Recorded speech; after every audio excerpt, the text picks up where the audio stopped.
up, guys? Welcome to another episode of the Meaning Of podcast. I am Ace. This is RB3. And this is the podcast where we get into the deeper meaning of your favorite film directors. In this episode, we're doing a great film director, a director that a lot of people love, a director that I really, really enjoy. I think the guy is a genius, and we're going to get all into his films.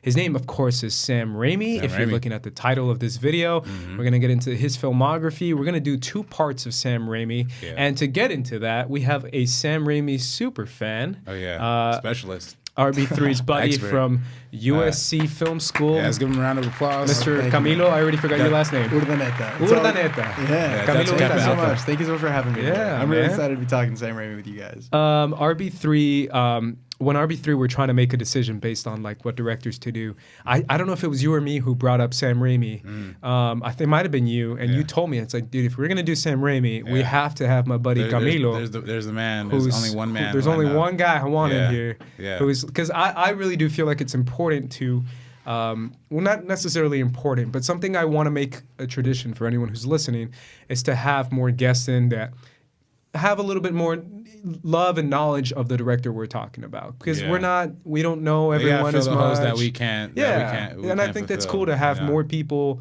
from all walks of life to come in here and talk about their favorite director. And we're gonna have a lot more guests in the coming weeks to talk about different movies and different directors. And we're gonna start off with Sam Raimi with Camilo. Yeah. So you're going to USC Film School with RB3? Yeah, I'm going to USC with RB3. This is our senior year. What's the major?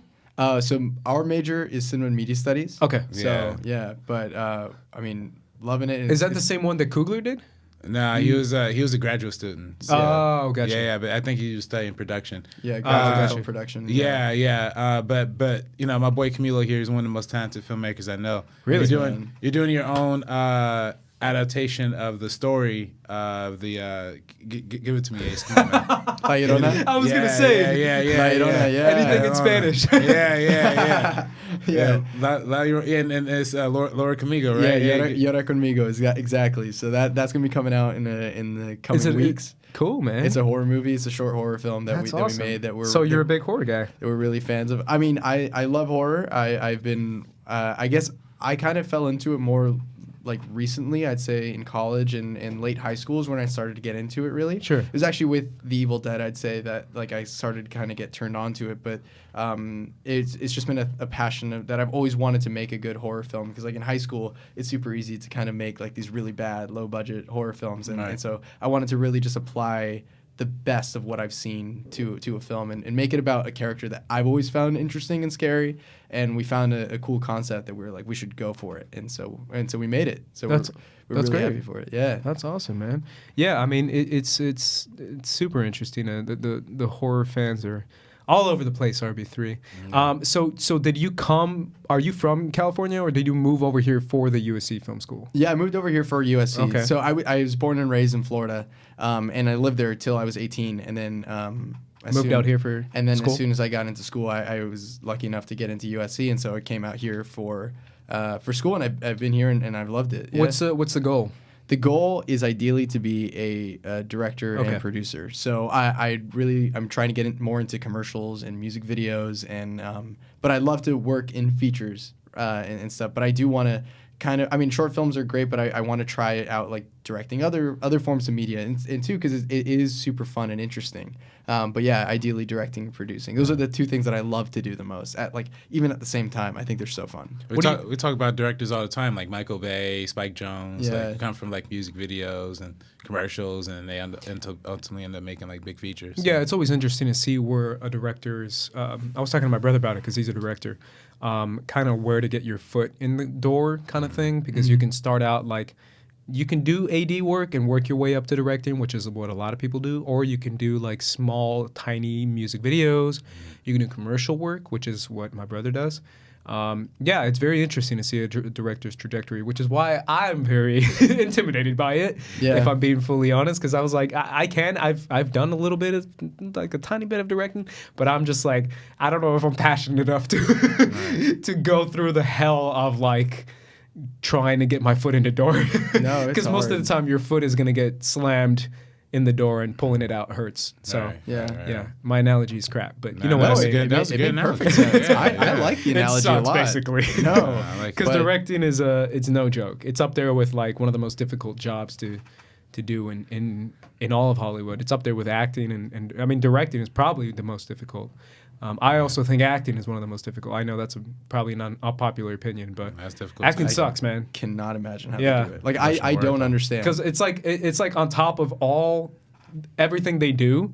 Like I was talking to my parents about it. I was like, on top of everything that actors do, you still are like a doll that is judged based on appearance. How awful and demeaning is Yeah. that? Where it's like, next ugly, fat, ugly, ugly hair, and it's like, I It's don't want to be a superficial. part of that. yeah, Yeah. it's really. Oh, I've seen it. intense. I've been in rooms that do that. So I'm just Yeah. like, that's one of the worst jobs in Hollywood. I'm not gonna do it. No thanks. Yeah. But either way, man, it's awesome to have you in. I Thank you love so to much, have another man. film student in the door. Yeah. In the room. We had Cade here. It brings yeah, up from Judd Apatow. it brings up the prestige of this show Yeah. to have actual film students. Actual film students. Versus someone who's not a film Straight out student. USC. But I've done some You went stuff. to school. You went to school. I went to school. Yeah. Nah, you finished. I went to high school. No, I'm playing.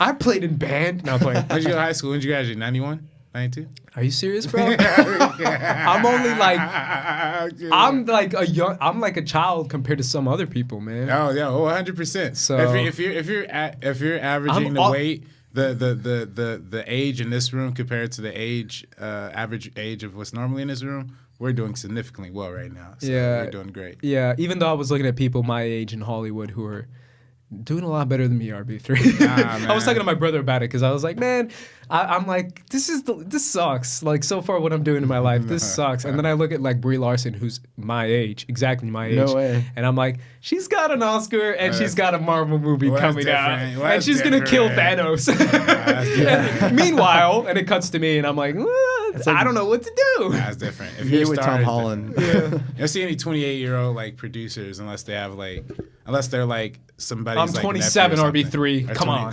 My bad. Yo, my bad. My bad. But yeah, either way, there's a lot of people my age who are Nah, killing you're it better bro. than You're me. killing it. You're killing it. We got the Meaning Up podcast. Yeah, let's do First it, cut. man. Let's get into it. I'm killing excited it. to get into Sam Raimi. I've talked at length on Schmoes, on other podcasts about how I think this guy's great. Specifically, when I'm talking about it, I'm referring to the Spider-Man movies because that's kind of what's near and dear to my heart specifically.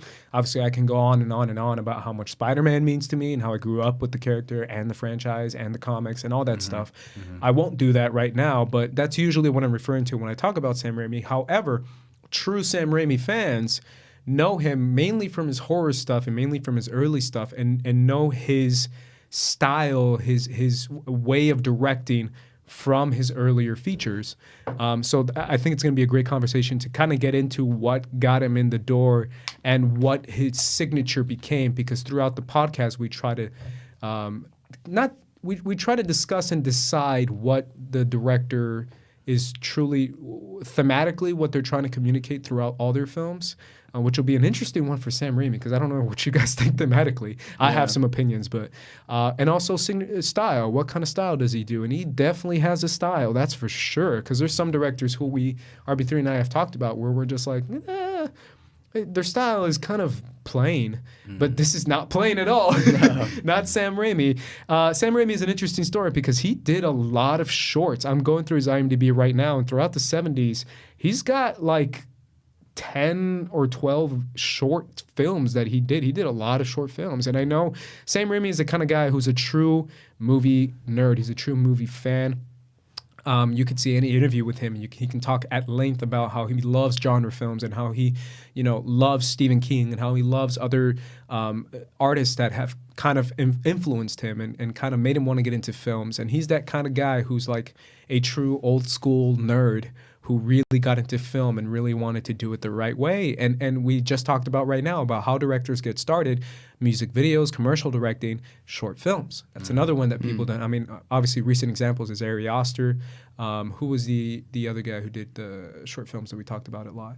Is it Fincher? No, Fincher did music videos. Denis Villeneuve? Denis Villeneuve, yes. He did a lot of shorts. Oh, yeah, he did some great shorts. So there's a lot of directors recently that short films are kind of the way to get in the door. He did that, and he did it a lot, man. Yeah. I mean, I don't know if you, Camilo, have any thoughts on any of these shorts. Have you seen any of these short films? I've actually not seen any of the short films it's that a little tougher to see. It's a little tougher to find. Apparently, from what I read, the one that's like, what's it called? Like within the Woods. Within the Woods. Apparently, that's very influential onto what eventually went to Evil Dead. But I would say it's less of him like making a bunch of shorts. It was more of like him like actually just getting out there and making Evil Dead, right? Because isn't that one independently produced? Or so let's get into it. Evil Dead is his first feature film, I believe. The Evil Dead, 1981. And yeah, it's a tiny micro budget. I believe it was $90,000 is what it was. The number like fluctuates depending on who you ask or what you read. What I read was $90,000, which is like like nothing. No, it's the equivalent of like of like maybe renting out this room. Yeah, it's crazy. It's pretty bad as far as like very little money. So yeah, $90,000 is what I read. It's a tiny micro budget horror film that he directed. He got it to Cannes, I believe, the Cannes Film Festival. I get a lot of crap for mispronouncing it. Trust me, I've gotten a lot of crap for mispronouncing it. He got it to the Cannes Film Festival. And he said in an interview that one of the reasons why that movie got so big was because Stephen King wrote a glowing review about it, saying that it's one of the most original horror movies that he's ever seen.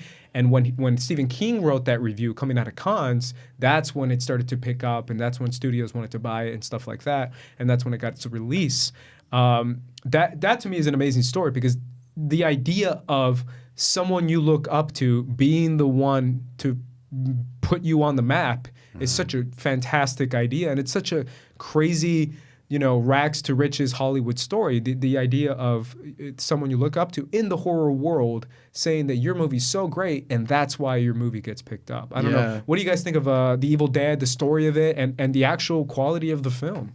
Because it's a very straightforward horror film, essentially. Yeah, I mean, I don't think it's straightforward. I think it's a little more extreme than straightforward. Extreme. It's straightforward in the sense of like, it's not as quirky, I guess you could say, of his other films. Yeah, the sequels definitely all his other movies, in my opinion, are quirkier and kind of goofier and funnier than the first Evil Dead. I think that's my opinion. Yeah. Now I wonder how much cocaine Stephen King was on when he probably a lot, man. Yeah, he must have been killing it. No, I'm kidding. Sam Raimi debuting with something as like strong as Evil Dead. I mean, Evil Dead presents itself with a certain amount of confidence that a lot of first-time directors are kind of ashamed with.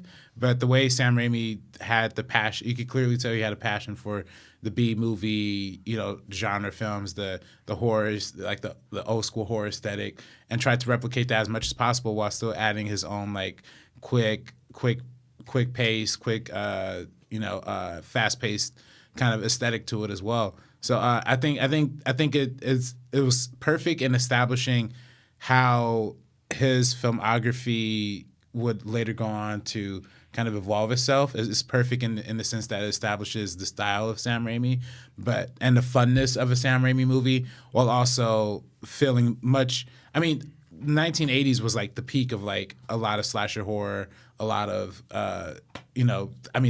Halloween came out during that time, Exorcism came out during that time. So supernatural horror and slasher horror were like two of the bigger waves during that time. So this movie kind of incorporated both of those styles and found a way to build upon that. So I mean, Evil Dead definitely is sick. What do you think? Yeah, I love The Evil Dead a lot. Yeah. I mean, I'm repping it today. Actually, I love Evil Dead a lot. Is that the original? Is it? Yeah, it's the original poster for it. Yeah, I mean, it doesn't. It kind of looked like the Fetty one, but it doesn't even happen in the movie. But I don't know how they made it as a poster. That's one thing I've always wanted to know. Evil Dead 2, the poster. Yeah, I don't know why they do it. Yeah. But I mean, to kind of backtrack a little bit, I know Within the Woods was the short that he used to raise like the money for The Evil Dead. But it's funny because it was a 30-minute film that Bruce Campbell was the antagonist. So he was the possessed one in Within the Woods, and he was hunting all of his friends. Which in the when they adapted it to a feature, they reversed it. I don't remember what the reason was, but it was originally titled Book of the Dead, and then they were told by their producer, one of their investors, that they should change the name to The Evil Dead because nobody wants to read. And like associating a movie and having book in the title apparently is like evil or is like wrong. So they changed the name to The Evil Dead. They listened to him. They took a chance and were like, whatever. And then they made this film, and I adore it. It was, when I saw it, it became my instant favorite horror movie. It scared me to no end. I saw it my senior year of high school, which is, I know, super late to see a movie, but to be like that enamored and struck by it. Saw it very late at night with some friends, and just like the way it opens up with the force moving through the woods, and you have that crazy perspective, and it's just this ferociously original, which is, I think, like Stephen King's put it the best way possible. It's such a unique and interesting way to make a film. And I think also, like, it is, I kind of agree with you when you say it's like his most straightforward tonally film, because it doesn't really jump around into different tones or different styles, really. Or sorry, styles, yes, but like, you know, like, doesn't have that edge of humor that he has in so many of his other films. But there is kind of like that unintentional, like, hilarious, like, funny moments to it. But still, there's like the horror in it is so elevated and it's so good.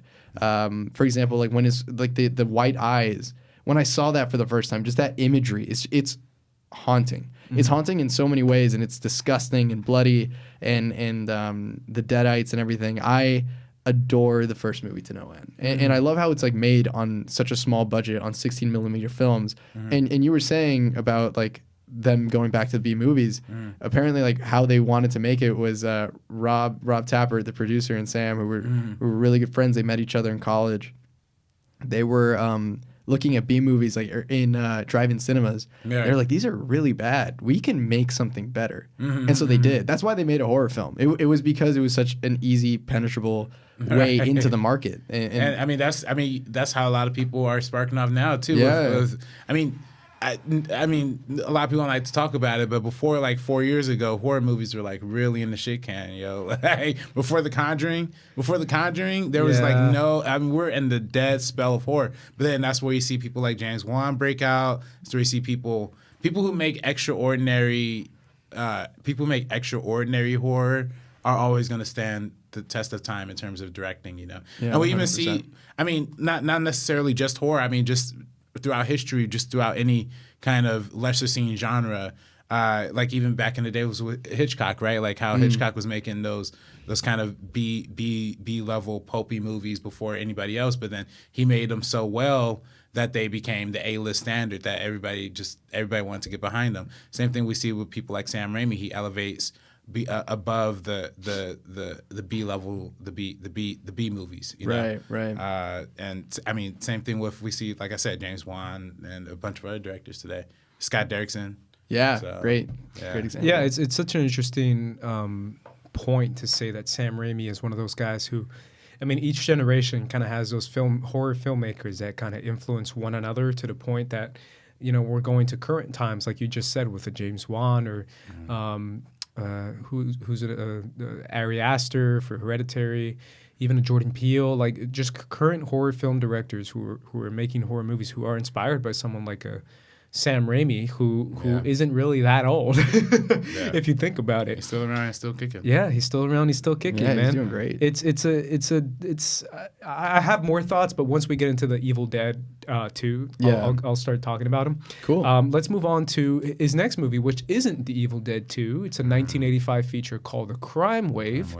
I don't know if you guys have seen this, but it's definitely. I think this is when he starts to get a little bit more into his goofy realm. I don't know. What do you think about this movie?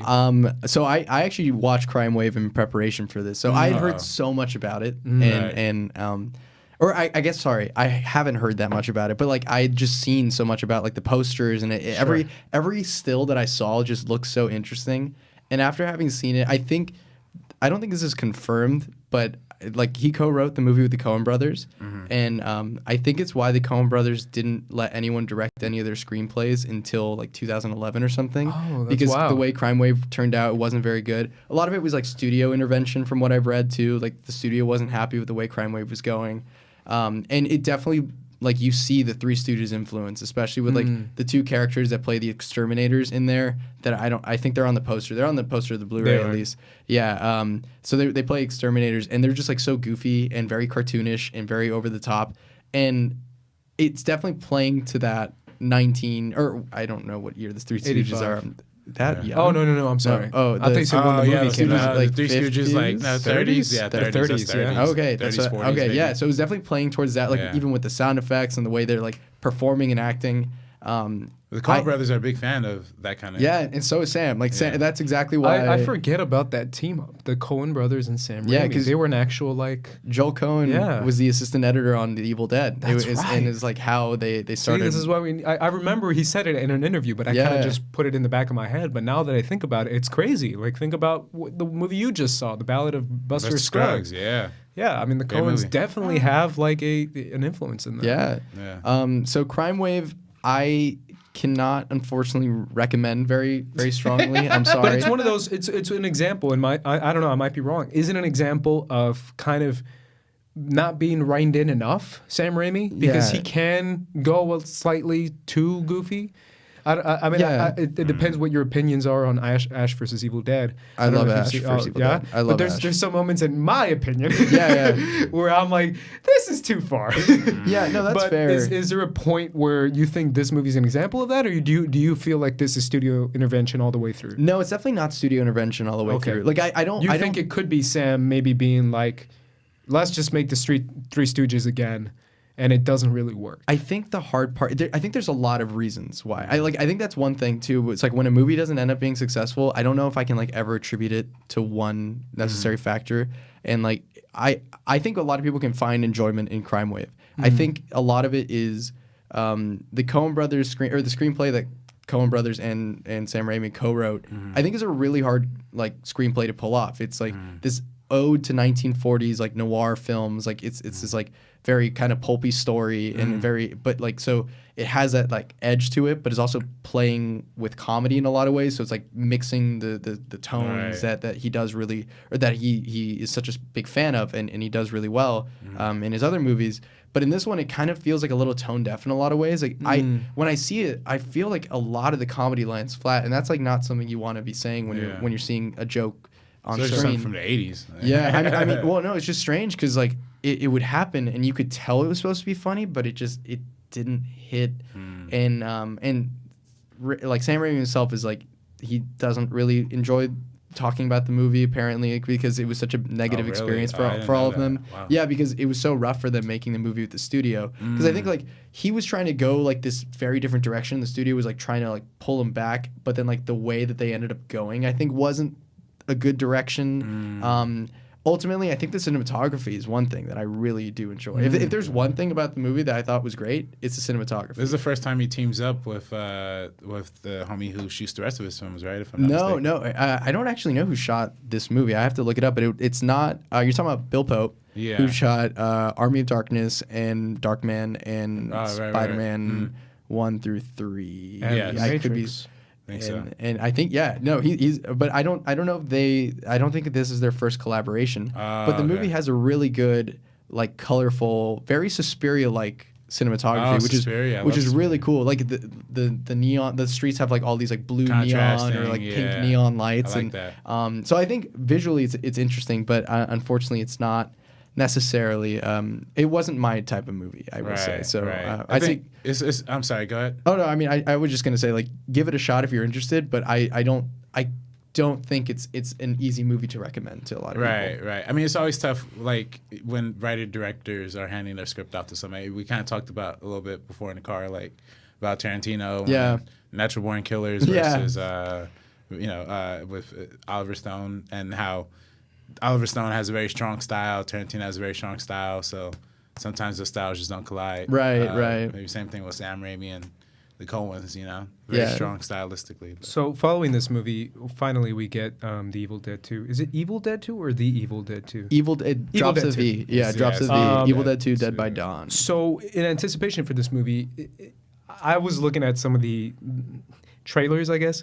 kind of building hype for this movie. Have you never seen it until getting ready? No, for this? I have. Oh, I'm just okay. saying, like, I was watching Yeah. like behind the scenes stuff and trailers, and it's so interesting that Sam Raimi was very much kind of preparing you for very disturbing stuff, at least throughout the trailers. That's kind of the vibe I got, and that's what we got, man. Yeah. Because this is finally when I feel like.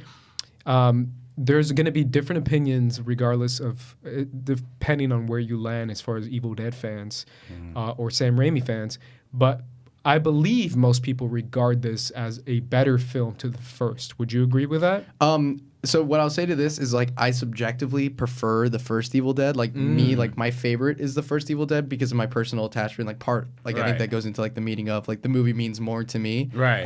Although I think objectively Evil Dead 2 is considered the way better film. It's Like a better I can film. like objectively say like without a doubt it's funnier, it's scarier in a lot of ways, it's more creative. It has like a compelling main character, whereas like the first one is just like very generic and more about the genre film. This one's like a lot more. It has a lot more going for it, I'd say. And I love the poster, by the way, to this movie. The reason I actually watched the Evil Dead in the first place was because I saw the poster of Evil Dead 2, and it was just like that skull with the two eyes, and I was like, I need to see that. I don't know what it is, but I need to see it. So I bought it on Blu-ray at Best Buy or something, and then I didn't have the first one, so I wanted to wait till I had the first one, and then I was able to find it on Blu-ray at another place, and so I bought it, and I was like able to watch them both, and it was magical. They were both fantastic. That's wild, man. Because Yeah. I have a different. I want to hear your take before you get interesting. mine. Interesting. Hot takes. No, I actually really enjoy Evil Dead 2. Yeah?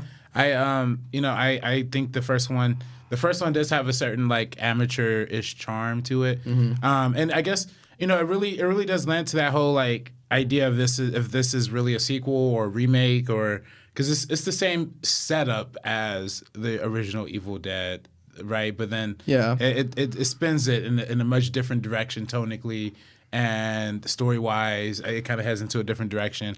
But then it feels like as though this is the movie that was the original Evil Dead was like almost intended to be on a little bit of a larger scale. But I really enjoy I enjoy them both for very different reasons. It's like we talk about Mad Max versus Mad Max Road Warrior, right? The second one, right? Yeah. How the first one is a very gritty, straightforward action piece, and the second one is a more of an expansive story that really gives you much more of the lore, much more. It's also the Terminator 2 effect. Exactly. Oh, yeah, exactly. 100%. Right. Because Right. I love the first Terminator. right. But it's so do different too. from Terminator 2. I Right. love the first one a lot love too. it. It's tough to even compare. It's tough to even compare them because they're different movies They are. and Yeah. different filmmakers at this point. It's almost So- I don't want to paint it with this broad of a brush, but it's almost the budget effect. Increasing Yeah. the budget allows you to be a little bit more creative, allows you to do a little bit more different stuff with the camera. Right. Almost kind of make a different type of movie. Where the Right. first one is like I said before, it's kind of a traditional straightforward horror movie. And then in the second one, you can kind of bring it up a little bit more, add more special effects, add more camera movements, add more quick editing, stuff that becomes more of Sam Raimi's signature, Right. similar to James Cameron making the first Terminator much more of a simple horror movie. Right. And then in the second one, it's a giant, crazy box office action movie. And I think that Evil Dead 2 might have a wider, cultural influence, I might say, than the first one, maybe. Oh, yeah, 100%. Because I feel like this is really the first time we've seen Sam Raimi's style kind of being played with, but this is where it really like hits This home. is where I agree 100%. I was Yeah. about to say the same thing. This is where you see his style that he carries on through the rest of his films. In my opinion, I don't know, I might be wrong. No, I mean, I think that's right. I think like he starts it in the first one, but it's played straight like we were talking about earlier. It's just like play like this is my creative visual flair and my visual aesthetic and the things that I like to do with the camera. It's like they're very strange things. But then here, I think when he does it again and he plays it up more in certain ways and he also plays it comedically, it just like creates this like new edge to it that's like suddenly it's a growth. It's almost like it's not like this is the first time it's there. It's just like this is what it's evolved into at this stage. And I think he has more progressions. I think it changes in the future in a little bit, but Right. a little bit in a different way. But we can talk about that when we get there. But I see exactly what you're saying, and I think it's so true. So let's kind of break it down. Yeah. Specifically regarding this movie, but also a little bit slightly in general. Cool. What is Sam Raimi's style, directing style? I think he has a very subjective like kind of thing that he always goes for. Like I think I personally love in Evil Dead 2 where he has a lot of times the camera is kind of moving with the wind as it blows into in the house, or it gets very close up. It's very in your face, and I think he uses the camera to communicate a lot of different. I mean, particularly with the main character of Ash and his like psychological breakdown that he starts to have as the film continues to grow.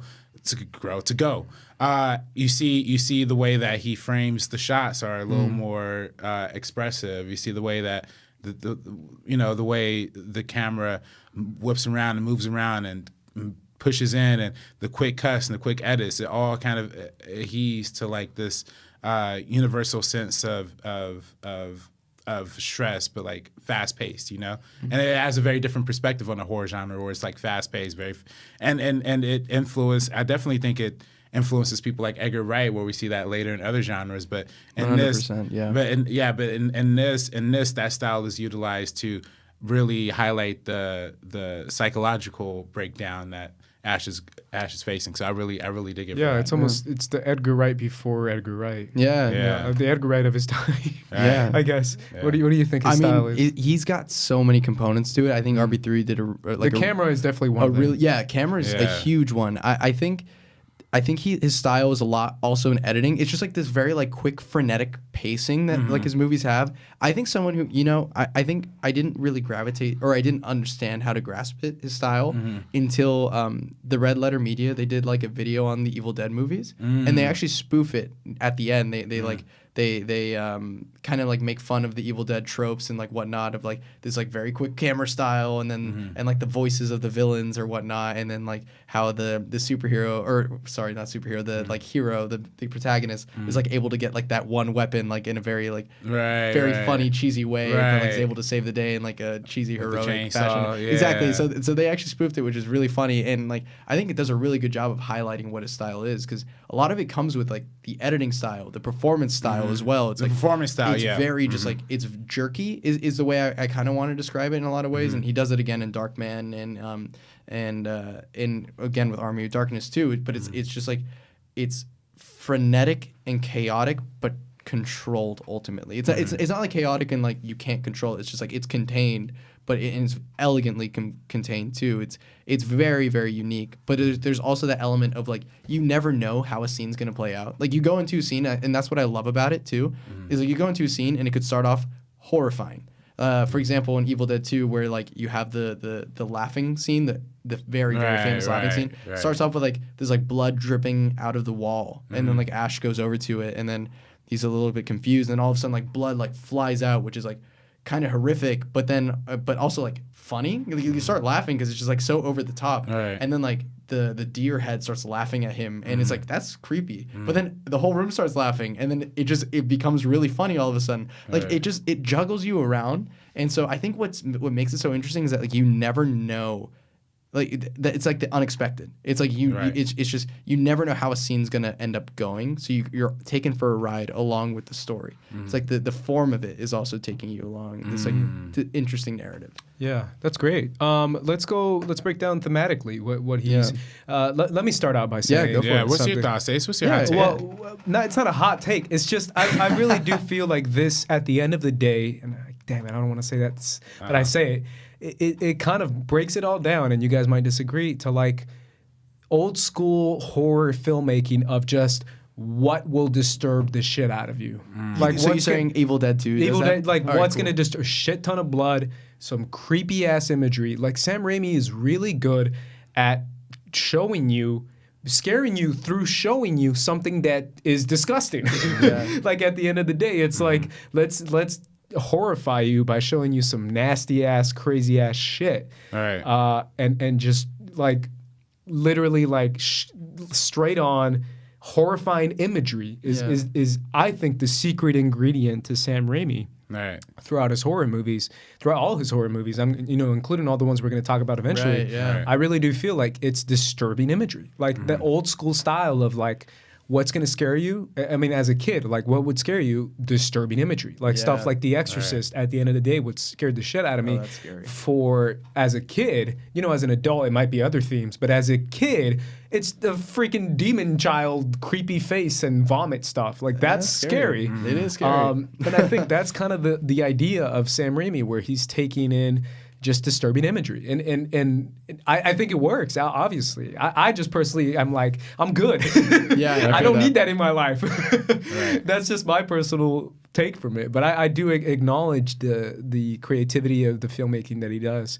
But thematically, what is he communicating throughout his films? Even if it's just a horror, is it just like, am I being too simple by saying, obviously I want to be corrected. Am I being too simple by saying it's just scary imagery? Or is there an actual theme to Ash's story that he has to go through all this stuff for a reason? Or is it just meaningless? I don't know if there's like a particular reason for it. Yeah. I mean, I think it's just Or is like, it just to truly horrify you? I think old it's, I think it's, school. I think it's entertainment, but I think it's also like it's a character journey. It's a character journey for Ash, like Yeah. how he ends up growing as a character. I mean, I don't know. Maybe Camilo could add a little more of this, but I think that to me at least it's like it's a traditional horror kind of setup, horror kind of like trapped in the cabin, surrounded by a bunch of.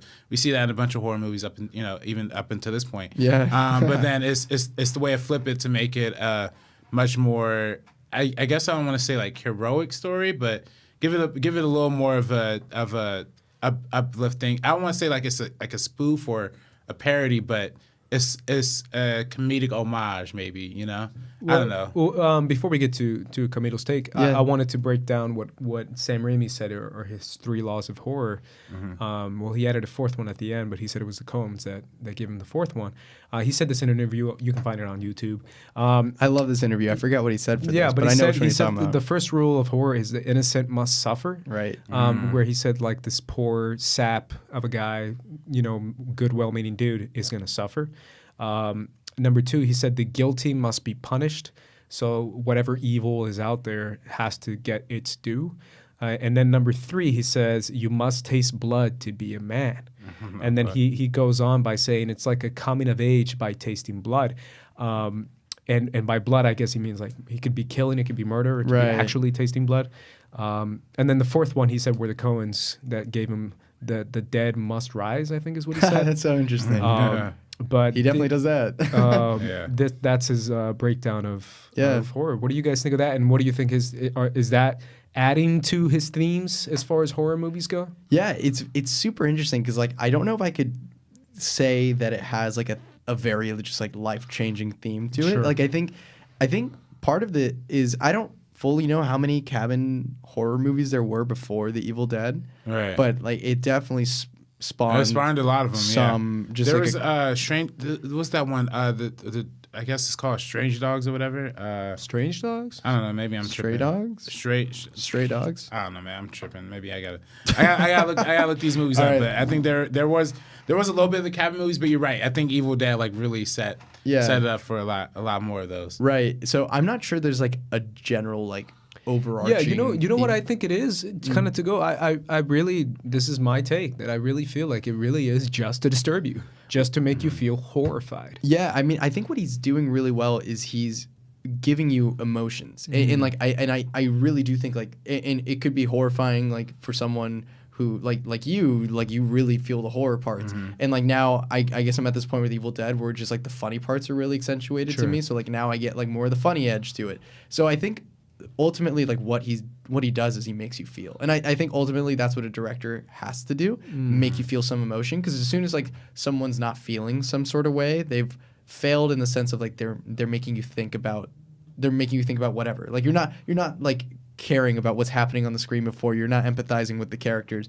Suddenly you're kind of like, all right, gotta buy these groceries today, and then I gotta go to the store. And I think what Sam Raimi does so well is like he transports you literally into the world of these characters. But I think also part of it is like he's not showing a good character. Like Ash is a jerk. He's an a-hole, and he's supposed to be like he's cocky, he's misogynistic in a way, and that's like the funny part, that this is the guy you're supposed to rely on. Like he's making a commentary like that of just like any regular guy can be a hero, and like of course in our world, or in I guess the Evil Dead's world, like the world where these Deadites attack, the one guy you have to save you is this a-hole who just like is very rude and crass and all this stuff. And I think it adds to the humor, like how he gets transported back to like medieval times at the end of the movie. It's just like the one job you're supposed to do, you didn't even do right, and you messed up. I think it's just like, it's funny, and I don't, when I say it's like ultimately meaningless, that sounds really bad and pessimistic. So take those words like at face value. I think it's like, it's not supposed to be like this like message that he's like he's transforming everything. It's just it's how you see, how you can feel the world always being a dynamic place and like never being one flavor, one thing. I don't think any movie should ever have that one tone it sticks with. Right. Or it can, depending on how you tell it, but like I think that's what something Sam Raimi shows. And you know what? We talked a lot about Coen Brothers, how the Coen Brothers and Raimi connection. When we did the Coen Brothers episode, there was a fan who tweeted me, because I kind of found the question too of like, what's the meaning of a lot of these Coen Brothers movies? And a fan tweeted me. I can't pull the name of this fan off the top of my head, but he said a lot of the themes is nihilism, right? Like nihilism, like the idea of it wasn't worth it at the end. Yeah. Like whatever you experience in life it ultimately doesn't really matter. You know, that's kind of the ultimate idea of, or not just nihilism, but existentialism too, like to some extent, right? Yeah. Like what exists outside of your being is much larger than the being of it in and of itself. So I feel like in a lot of ways, Evil Dead is that, like the whole idea of like this book of prophecy, the whole tradition of like setting up a hero's journey story, and it totally undermines it. It demytholizes it. So I feel like that could also be what ultimately. That's a great point. Yeah, that's really good. Hey man, I wouldn't call it nihilism though. I will say that I wouldn't call Sam Raimi nihilism. Yeah, the Coen Brothers. I mean, I haven't seen enough of their movies to really say. I mean, I love the Coen Brothers. Don't get me wrong. I would agree with that with the Coen Brothers. But I kind of see it too, like with Burn After Reading and like No Country for Old Men too. But like definitely with Sam Raimi, I think Sam Raimi has like a really optimistic point of view on life. He does have and it's much more.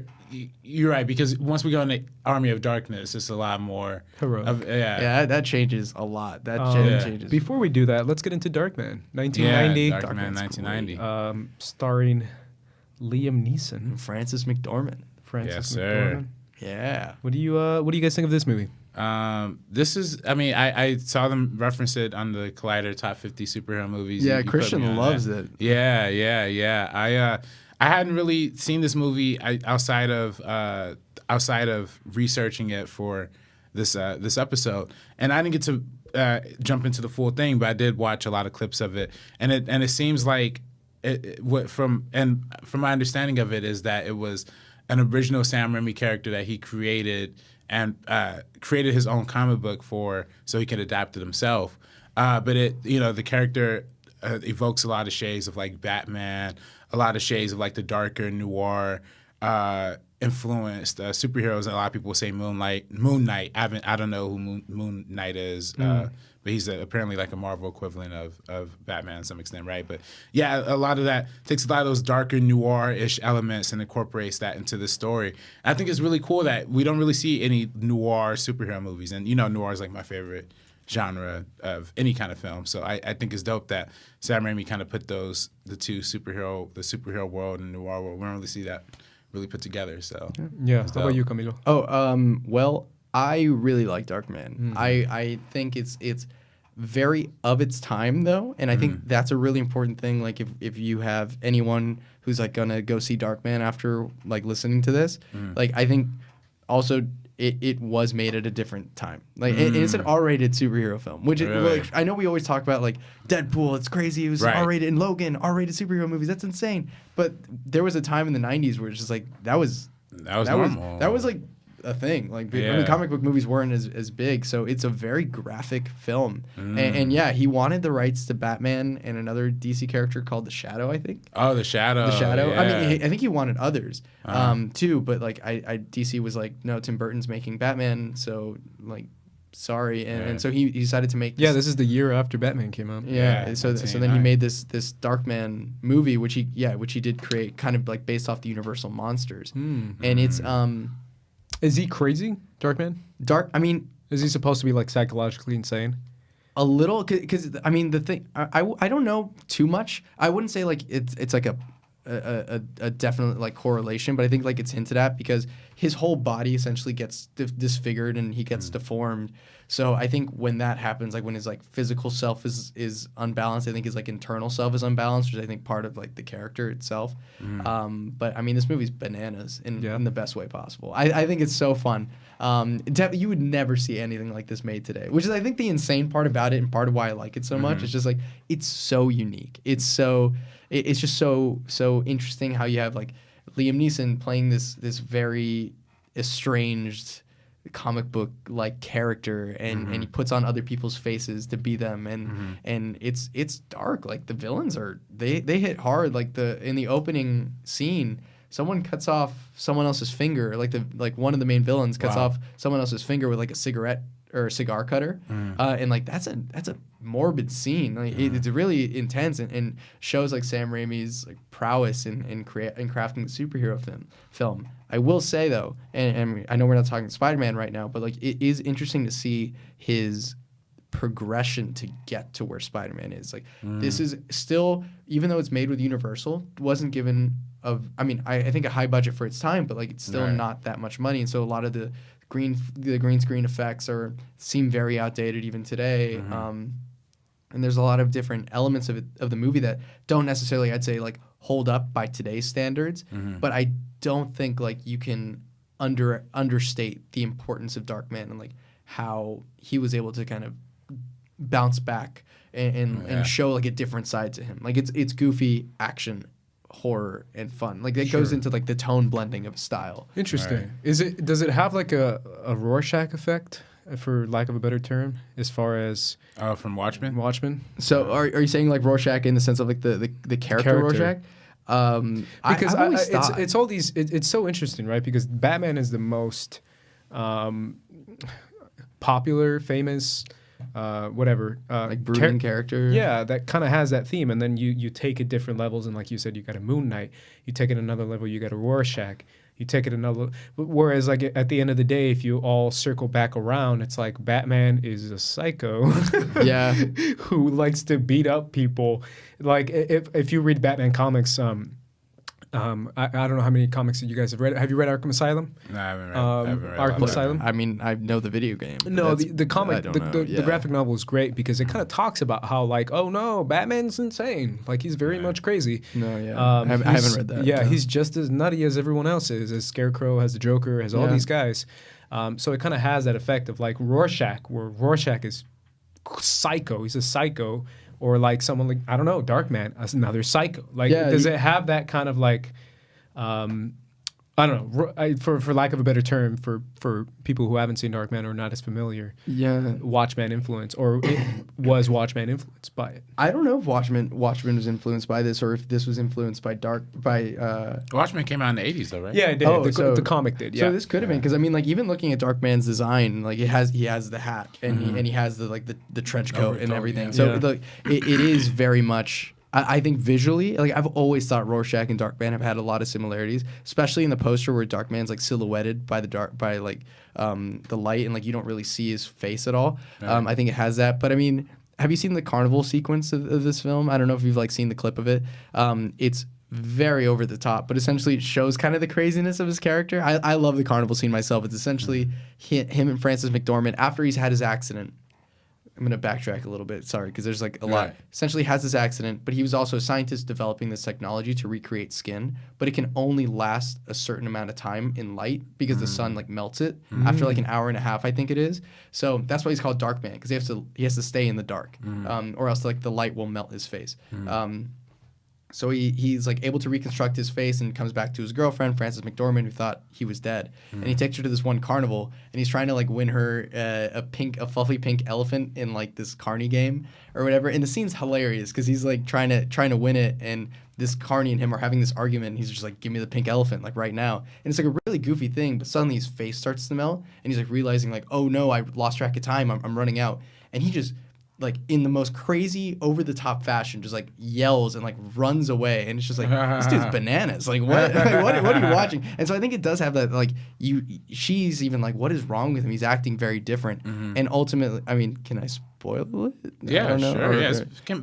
I won't spoil it because I want you to see it. No. It came out 27 years ago, man. I will say, like, it ends in a very heroic way, in the sense of like, they know that they can't really be together, or Darkman knows that he can't be the person Traditional he used to be. superhero, Right? Kind of like Spider-Man. Sounds familiar, yeah. But it plays it in like a lot. I think the ending is really good, but check it out. It's very different though. Awesome. Yeah. 1992, we got follow up to his other movies with the Army of Darkness, or Army of Darkness. Sorry. Yeah, Evil Dead. Yeah, the Evil Dead follow up. His Evil Dead follow up. What do you guys take away from Army of Darkness? I feel like this one is a little bit more. I might be wrong. People have more opinions on this one. Yeah, I saw this one most recently. Yeah, Should have been called Medieval Dead. Yeah, It was biggest that's missed the original opportunity. Biggest missed opportunity That's of all great. cinema Yeah. history, right there. What's your takeaway, RB3? Just watching it. Well, I think it's interesting that the franchise went from straight up horror to horror comedy to actually like fantasy, like just straight up fantasy. It goes around. crazy. Yeah, fantasy comedy. And Is this spoof level though? Would you call it spoof level? is there? You know what? Honestly, I don't really know, because I've honestly seen more, I guess, quote unquote spoofs, quote unquote parodies of fantasy movies than actual fantasy movies themselves. I was gonna say that's so funny. You're not a fantasy guy, are you? No, I just haven't. So I've seen more Monty Pythons. I've seen more of the King Arthur spoofs. I've seen more of those than I've actually seen. What's the Martin Lawrence one? Black Knight. And yeah, that one. Yeah. I've seen more movies like that. Exactly. Like that movie's hilarious. I've seen that one since I was a kid. But I've seen more movies that parody, or even that show. What's that Netflix show that just came out? And Disenchantment. Oh yeah, the Matt Groening one. The Simpsons creator one. Yeah. That's even a send up of Oh that stuff. yeah. You told me about it. Yeah, it's pretty good cartoon. Yeah, you got to see Game of Thrones, man. See, You okay, gotta see Game of Thrones. Is all that is. So Yeah. I gotta get into that. It's so good. Lord of the Rings. I fuck with Lord of the Rings. Yeah, But that's a little different, I guess. It is. It's Game of Thrones. Anyways, go back to Army of Darkness. But no, I actually really, I feel like this is the one that, like, it feels like they were trying something new. I feel like every third movie in every trilogy tries to go in a completely different direction. It's like when you watch an action movie, the first act, second act are usually something, but there has to be like a third act twist to kind of propel into the third act. This movie does something very different, and it experiments with it a lot. I think it hits for a lot of parts, but some parts are got a little dry, and a little bit like, oh, what's going on here? But I think ultimately it really goes to show that no matter what direction the story goes, and whatever location that the story is set, Ash is always going to be Ash, and he's the most Ash he is in this movie, I think, out of anything. And of course, Sam Raimi's always going to accentuate Bruce Campbell's talents, and that just goes to show here. So it definitely feels faithful to the character, and it adapts the mythology in a new way, but it's very different than the other two, I would say. So I do enjoy this movie though. I think overall. What do you think, Camilo? I really like Army of Darkness. I think it's very funny. I think out of anything, it doesn't feel like Evil Dead 3. So I'm kind of glad it wasn't called Evil Dead 3. And I think I actually don't know why it was changed to Army of Darkness. I don't know that story, but I think ultimately it did kind of benefit the film because it gave it. Is it almost like I don't want to say reboot, but is it almost like a let's try not to identify? Because I feel like that's such a big decision, whether it's the studio decision or whether it's the Sam Raimi decision, as far as to not call it something Evil Dead. Actually, because I think I know why. If I'm a studio person and I'm putting out a movie and I'm saying let's not call it Evil Dead 3, that's a very deliberate decision in my opinion. So I don't know, maybe they were trying to do something so different that it's like, let's not associate with the previous two films. Actually, so now that I remember, I'm gonna kind of talk about Evil Dead 2 for a quick second again. But I know for Evil Dead 2, the reason they had to drop the and like why they had to kind of remake the first one within the first 5 minutes. It's because they couldn't actually get the rights to the first one when they made the first one.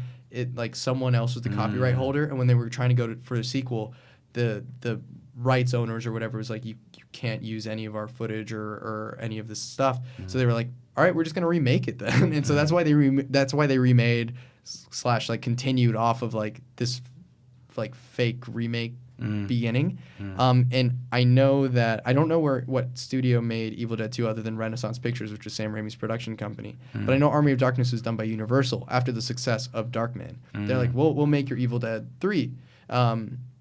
Maybe it was like some rights issue or something that they couldn't get the rights to Evil Dead 3, especially after they made Evil Dead 2. So those rights. And dropping the it could be the rights. I'm not sure. That could be wrong. It's just speculation. What I'd imagine it would be. I think Army of Darkness is. I mean, because Evil Dead 2 ends with him going to medieval times. Like the end is like he gets transported in time and he lands in it's like medieval time. Right. And like he very like or screams like no like really loudly and whatever and Army of Darkness opens that the same way it ends or the same way Evil Dead 2 ends. So it's a clear sequel. So it is a clear sequel. It's so funny though. Like one thing is it drops the horror side to Evil Dead entirely, and I had such a phenomenal time watching this movie the first time. I thought it was hysterical. I think it's a blast to watch with people.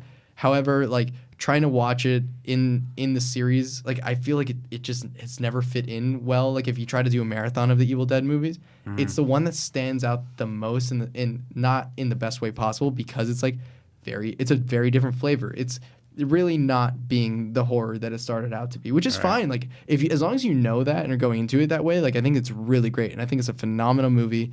We haven't talked about Bruce Campbell enough, actually. I think Bruce Campbell. I agree. We haven't. Awesome. He's great. He's so good in all of his movies. He's even in Crimewave. He's the best part of Crimewave too. Like he is. And he makes a cameo appearance in like every single one of Raimi's films, along with Raimi's car, the Delta 88. Oh, really? I didn't know that. Oh, yeah, that's funny. The Delta 88. Yeah. Okay. So Bruce Campbell, he's I think at his best here. Like he's really really something else, and like he's having the most fun. Yeah, he just says lines and they're hilarious, and it just seemed like such a fun set to work on and everything, and so I definitely do think it is not like if you're wanting Evil Dead 3. Watch the remake, or sorry, the remake, 2013, the Fede Alvarez remake, to kind of get like the more horror side of it. But that's like, a straight up horror movie. Yeah, but Army of Darkness is a great time, and I highly recommend it. Right. The Quick and the Dead. What is your? Have you guys caught up with this movie? I haven't been exposed to this film. Yeah, have you? No, I haven't. Yeah, so that's why I'm asking. Quick and the Dead is probably along with Crimewave, not one of my favorites of his. It wasn't one of my movies. I was really looking forward to seeing it because it has Leo DiCaprio, it has Sharon Stone, and Russell Crowe. Like it has a really really good cast. And I think it does a really good job being a Western and kind of staying true to that. Although I don't think Raimi's like style fits Western very genre. well with it. Like you can tell. I think that was one where like Sam Raimi was kind of like struggling to. Maybe not struggling is the right word, but almost like they did not mesh as well as it could have probably. I think I can see a reason why people like this movie, and I think it's definitely interesting and worthwhile to check out.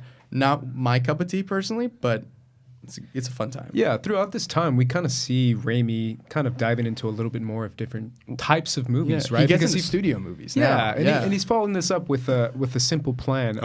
So talk to me about this movie, because this is time. This is it's different. It's different than what he's done before. Yeah, no. So good. This is probably my favorite out of Sam Raimi's filmography. Even including Spider-Man? Yeah, probably. Wow. Honestly. Wow. But I mean, in terms of like what I like better, like sure. Right. Of course. Yeah, love yeah. and adore Spider-Man close to my heart. But in terms of like quality movies, this movie is, I always admire a director when he steps out of his wheelhouse. I really enjoy First Man because it was Damien Chazelle not doing a musical. First Man's awesome. Yeah. And I do enjoy seeing. So this is a major departure for Raimi. I mean, this is not a comedy. It's not a traditional horror movie. It's a thriller. It's a real grimy thriller that is stars Bill Paxton, obviously. Legend. Yeah, absolutely. And I like the fact that it's more of and Billy Bob Thornton. I like the fact that it's more of a quiet drama that represents the crisis that's happening inside of these people, like at this time, like how the money troubles of Bill Paxton's character influences his decision making, how people manipulating Billy Bob Thornton into participating in this thing, but seeing how his character arc and journey kind of leads him to where the end of the film leads him. I think overall, I talk a lot about Hitchcock since I took that Hitchcock class. I love Hitchcock too. And this does feel very Hitchcock inspired. It does so feel much very, so. very, very much in that same ilk of the suspense thriller, the mystery thriller. Who took the money? Where does money come from? I like this whole idea of how much of an influence, how much of a corruption that money actually creates amongst people, amongst people who have been friends their entire life, as we see in this movie. So yeah, to me, this is my favorite. How about you, Camilo? This movie's awesome. I really if you want, I can lend you my DVD copy because you need to see it, man. You need to see it. This movie is insane. I think it is his best written movie. That's one thing for sure. The writing is something else, and it's adapted from a book. It is, yeah. But I haven't read the novel actually. I really want to read it, but at least there's something with the screenplay has this efficiency that the movie just moves, and at every turn you're always kind of clenching your fists, I don't know where this is gonna go, and I don't want to spoil it for you or anything, but there are scenes. My favorite scene, for example, is this one where the wife character, Bill Paxton's wife, has just given birth to their daughter, and she knows about the money situation, all this, and then suddenly she's just given birth and gets the baby in her hands for the first time, and she's caring about it for 2 seconds, and then she goes to Bill Paxton and is just here's what we gotta do about the money, we gotta do this, this and that, and it's just to me, I was this is terrifying because it shows these people descending into some madness, and Billy Bob Thornton is phenomenal in his role. Bill Paxton's great.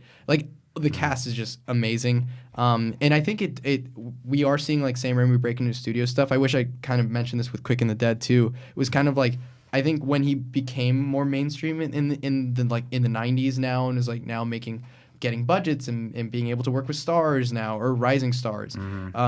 He I wouldn't say he toned down his style. I don't think that's the right way of looking at it, but it's almost it morphed to meet the studio style halfway. It was able to balance this mainstream, and I don't say that in a bad way. I think mainstream is good in so many ways. So I'm not saying that with any negative connotation towards it, but it's just this mainstream, the way that people expect movies to be but also his unique sense of self. They kind of marry together, and I think A Simple Plan is a great place for that to happen, because he has this one scene where someone gets shot and they go flying up in the air with a shotgun, they get shot with a shotgun, they go flying up in the air, and it's just it just looks so out Evil Dead. That's Sam Raimi. You just can't escape those moments. But I think the way and I talked a lot about in the first Evil Dead how the subjectivity, or the first and second Evil Dead, how the subjectivity is kind of inside the head of our main character, Bruce Campbell's character.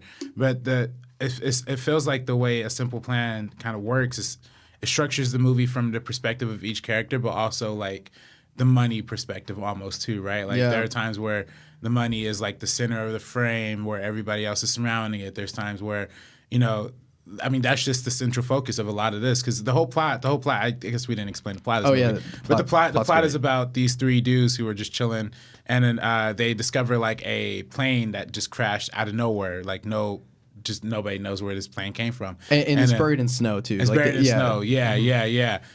So then they dig it up, and there's a bag of $1 million in there. I don't remember how much the money, what amount, but it's a lot of money. But then it starts becoming a whole thing of who's going to hold the money, who's going to split up the shares, how we're going to spend the money, all that kind of stuff that you would expect, from when a giant pile of money just enters a group of friends, But it's kind of the deterioration of their relationship, and how they kind of almost are trying to manipulate each other into doing stuff. It's crazy. It's a really dope movie. So yeah, that's awesome. Yeah, I personally, like I said, is my favorite of his filmography. He was nominated for 2 Academy Awards. Billy Bob Thornton. He's nominated for an so Oscar. good in it. He Yeah. is so good. Yeah, and That's amazing. Yeah. I mean, that kind of goes to show what kind of director Sam Raimi is, that he can go from like an Army of Darkness to an Oscar-nominated actor performance in a movie. A lot of critics considered this one of the best movies of the year, but it didn't perform flopped. well at the box Really? office. Paramount So- like buried it Interesting. like when it came out or Yeah. something. I don't know. I don't remember. I had a professor explain it to me because he was like he teaches Drew the Hitchcock. Casper. He teaches the Yeah, Hitchcock course at USC, and he was Yeah. like, "This is the most Hitchcockian movie ever made that's Yeah. not made by Alfred Hitchcock." Oh, wow. And that's what he That's said right, about Casper it. Which said and that. and it is like I think he's right in a lot of ways, but he said that Paramount, I think, was the studio that made this or distributed this film. Something was competing with it or something, Oh, and, wow. and they had more faith in the other movie, so Ooh. they supported that one more. Happens nowadays. Yeah, And so yeah. I don't And want Bill to call Street- people out, but Bill Street if versus Bill Vice Street right can now. talk, Yeah. where you at, Annapurna? Yeah. Yes. I called him out. RB3 was like, I'm not gonna do that. I want to work for him. No, literally, bro. Because I'm in the class right now. My class, I'm in production 410. It's apparently from it's one of those film business classes. But Oh, yeah, I the know- whole I know the movie one. the whole movie we're doing this semester is Vice. So that I don't. You I don't don't want to piss wanna- people off. I don't want the Meanwhile, I'm like, producer I'll of piss Vice them to off. accidentally roll up I into a immediately, podcast. I'm that kind of person though, where I pick up on that, where I'm like, wait a minute. Yeah. No, but- You trust, you're kind of putting Bill Street Could Talk to the corner, and you're putting And all Vice, your money yeah. into Vice. Right. That's what I saw, at least from what they've No, done from so the marketing, far. 100%. But Yeah. I mean, this one definitely deserves a watch. Like everyone, if like there's one Sam Raimi movie that you have not seen, Yeah. this is the one you should watch. And it's interesting because he follows it up with For the Love of the Game, which is such an odd follow up, right? romantic melodrama. Yeah, it's so odd. What I mean, what is your takeaway from not just the movie, but kind of the decision making into Sam Raimi's career to do this kind of movie, Yeah, which is so different. It's super different. Yeah. It's really weird because he goes, and that's what I love about it is like he's always juggling. Like, Sure. I think that's one thing That's too. a good thing. Yeah, and I think that's great. And he knows, I think he knows what he's good at, but he's also not afraid to like jump into new things. Yeah, he Right. said in an interview once that he wanted to try acting just so he could know what directions to give an actor. Right. And he really wanted to put himself in those shoes. So he's the kind of guy who throws himself into the deep end and teaches himself how to swim. Yeah. I think For Love of the Game is, if anything, like his least stylistic movie. And studio-ish kind of. yeah, it's just like if you showed me the film without telling me who made it, for example, and you were like, guess the director, I don't think Sam Raimi would be like the first 100 people I'd name. Yeah. And that's not a bad thing either. It's just like it was just a different time. He was trying something out, and I think he was really trying to go off of the screenplay. And I think it's a really nice romance. I love Kevin Costner, so he's really Yeah. great in the movie. Compton. Oh, He's from Compton. I did not know that. Yeah, Kevin Costner's Um, I didn't know that either. Yeah. Oh, very interesting. Yeah. So here's my discussion with you guys. Yeah. I haven't told the listeners yet that we're gonna put this into two parts. We talked about the two. We talked about quite a few of Sam Raimi's films. Obviously, what a lot of people want to hear about is our takes on the Spider-Man film franchise. So, unfortunately, guys, next episode, for anyone who's listening, we're gonna get into the Spider-Man films. Yeah. Are we gonna do the gift beforehand? Yeah, let's Oh, let's give final thoughts for The Gift, because I don't think you've seen The Gift, right? I don't think. And I I've haven't this seen. one. The Okay, Gift. so- yeah, For the Love of Game, I've seen, but what do you think of For Love of the Game? I Before just we think move it's fine. yeah, it is. Yeah. Really? So you don't you like baseball? No. Oh yeah, Wouldn't that's you rough. say- Well, we were sitting here one day having a You're conversation. confusing me with someone else. No. I've never been into baseball. No, I thought you ever. I'm not into baseball You either. probably know more about Basketball, baseball. yeah. That's why we both love Football. basketball. Yeah. By the way, but not baseball. yeah, maybe no, that's why. Then It's not It's not fine. it's fine. Yeah. I think fine is a good way to say it. Yeah. I think I liked it more than most people. Sure. I think I was like surprised by it, but like definitely not like See a Simple Plan. Yeah. yeah, I think I Go lost see the Simple Schmodown Plan. match off this movie. Oh, actually. that's so funny. Actually, really? So you hate At this least movie you've then? been in the Yeah, Schmodown. RB3 is like, all right, F this movie, Yeah. man. Yeah, I know about that one, but But The Gift. Tell us The about The Gift, Gift. yeah. Is it worth the watch? The Gift, I would say it is. I Okay. don't know why it has so mixed and negative reviews. When I I'd think of say. The Gift, I think of the new. What is it? Joel Edgerton's Joel Gift. Edgerton, Directorial. So Okay. good. Yeah. I mean that movie's phenomenal. Bateman is a Bateman's beast. great, yeah. Have you seen Ozark? No, but I've freaking You haven't want seen to. Ozark either. I saw No, the first I'm two going to episodes. because I love Jason Bateman, and I've actually Ozark, man. been to Missouri, so I've been like right Oh, by yeah? the Ozarks, Ooh, and yeah. everything that or every person there was just like, you got to see the It show. won the SAG award. It won Jason Bateman the Best Actor Best SAG actor, award. I love Yeah. Jason Bateman. He deserves that. That's great. Yeah. But either way, The Gift. Yeah, so this The Gift is Katie Holmes. Yeah, she's great in it too. I Tom think this Cruise. movie is really good. I was very pleasantly surprised by it. Another one where I don't think his style is very like in your face, and again, not a bad thing. But it's about this woman played by Cate Blanchett, and it takes place in the South in Brixton, a town called Brixton, Georgia. Brixton, Georgia. Wow. Yeah, Brixton, Georgia, and she is a fortune teller essentially, and a murder happens in this local town, and she is able to kind of deduce like where the body came from, and it all leads back to Keanu Reeves' character. And Keanu Reeves does such a phenomenal performance. He plays this like racist like jerk who thinks like what Cate Blanchett's doing is like satanic stuff. Like it's very just like a conservative, like Southern super conservative. hyper-conservative. Yeah, just like very much that, and like he has a Confederate flag on his truck on like the license plate and whatnot. But he like is this terrible character, and she finds the body, like she deduces that like it's there, and then it's almost like this thing is like the police are like, how did you know the body was there? And then he's like blaming her, telling her like, I'm not innocent, and these terrible things keep on happening to her, but she's still getting visions of things.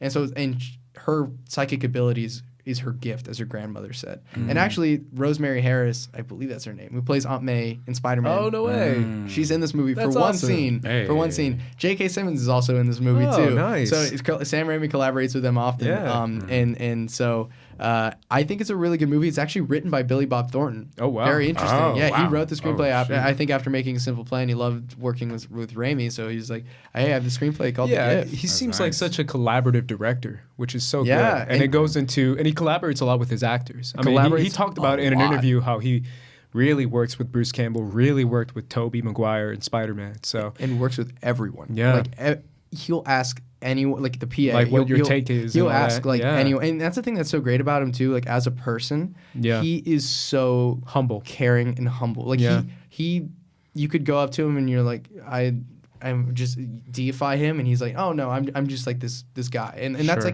like, but it's like genuine. It's not. Yeah. He's not doing it like to be humble. Like he's That's doing great. it because that's the person he is, and I Great. think that's a really special thing. All right, guys. So next week, we're going to get into the Spider-Man films. We're going to be talking about all the Spider-Man franchises from Sam Raimi, Spider-Man 1, 2, and 3. I'm sorry, not next week, guys. 2 weeks from now, we're going to get into the Spider-Man films because next week, we're going to be talking about Robert Rodriguez. So be sure to tune into that. But let's finish up Sam Raimi's conversation, his filmography besides Spider-Man. And the two films he has left is Drag Me to Hell and Oz the Great and Powerful. Obviously, he has Ash vs. Evil Dead, and we can briefly touch on that too. Yeah, that'd be great. But let's get into it. Let's start with Drag Me to Hell. RB3, you just saw this movie. Yeah, no, this is dope. I actually think this movie it doesn't get talked about, and I feel like at least in today's time for being a really good horror movie. But I think for the story that they're telling, this whole metaphor for anorexia and this woman dealing with with her own internal demons and how it's kind of externalized. And this movie is both really cool stylistically, and it's kind of, it's kind of Sam Raimi not doing the same kind of style as the Evil Dead franchise, but more of the commercial horror style, I guess. Is that appropriate to say? Yeah, Almost definitely. not accessible, but like a more of I guess I should say a more of a less stylized version of what his typical like quick pans, quick whip, quick zooms. There's some of that in this, of course, but it's a lot more strained back. But it's a much more traditional horror movie almost, at least compared to the Evil Dead franchise. But I really enjoy it, and I think especially for 2009. I mean, there wasn't a lot of great horror movies coming out during that time, so Yeah. it's really did a good job. What about you, Camilo? No, I really like Drag Me to Hell, and I totally see what you're saying. I think definitely when in the mid to late 90s when he started like working more in the studio system and like was still being able to bring himself, like he did something amazing, which was like more combining like his sensibilities to, as I mentioned earlier, the more mainstream ones, and like Spider-Man movies were a way for him to do that as well. And Drag Me to Hell was a way that he was able to like bring that edge back to horror. Like he kind of like almost went full circle, I think. And Drag Me to Hell, I think, is fantastic. And yeah, the like whole eating disorder like subplot, like I want to find out if that was intentional or not. Like I don't know. I imagine it is because it's such a prominent detail throughout the whole movie. But the movie is really goofy. It is also really scary. I saw the opening when I was a kid, like I probably just a few months after it came out, and it was like on TV or something, and it's just like this kid being dragged down the hill, and I didn't like horror movies at the time. I was like, nope, and I turned it off and walked away because it scared the crap out of me. But the movie now, I mean, it's one of my favorites. I think it's super funny. The nosebleed scene is hilarious if you guys remember that one. Just so great. But also like it's really refreshing to see kind of Sam Raimi work with a smaller budget again and like be more bare bones and also just like his style is really great in it. Yeah, it really is like a throwback to the old school Sam Raimi horror movies, right? I mean, I definitely want to. I was just about to comment on that, just because I sound like such a dick by saying this, but usually when I watch a movie, I always have budgets in mind. I always be like, I'm always thinking about like, how much did this movie cost? Because that looks expensive. That looks expensive. That looks expensive. That's what I did with this movie, because I was like, that's not cheap. There's certain things in this movie, special effects wise, that aren't cheap, and even production wise that aren't cheap. And $30 million right now is what I just Googled it right now. Drag Me to Hell, which is a pretty good size horror budget, especially considered.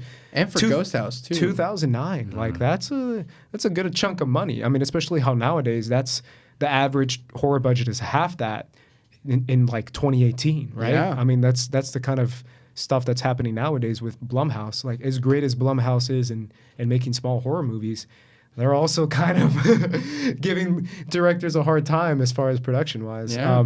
I have a lot of opinions on that, and I won't get into it in this podcast.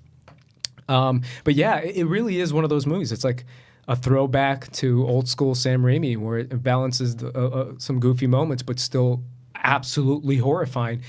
I, for one, between you two, this isn't for me. In terms of like you don't like it? In terms of like I'm just like so I get so easily scared. Oh yeah, and so easily. I'm put off so easy, man. And there's quite a few scenes that put me off in this movie. Like which ones? I mean, anything having to do with that witch lady. Oh, she's so good. Oh my god, she's so good. Anything, just the title. The title scares me. I love the title. So like, literally, the title Drag Me to one of Hell. my favorite things. I'm good. Yeah, I'm just scared by the title. I'm literally like that easily of like a scaredy cat, where I'm just like, all right, this is the kind of stuff that terrifies me to the point where I'm not having fun. Right. Yeah. I'm same with Evil Dead 2, where I'm just like, I'm more scared than I am laughing, I guess. That's just my take. But go ahead. I for sure, like I totally empathize with that, and I totally see that. I'm at the stage now where like I guess I've been lucky in the sense of like the idea of horror movies scare me more than horror movies themselves, which is like a good and a bad thing because like in a sense I can't really get scared by them, which like is a bummer because I want to feel that rush. I want to feel the adrenaline rush that like I think about when I think of scary things.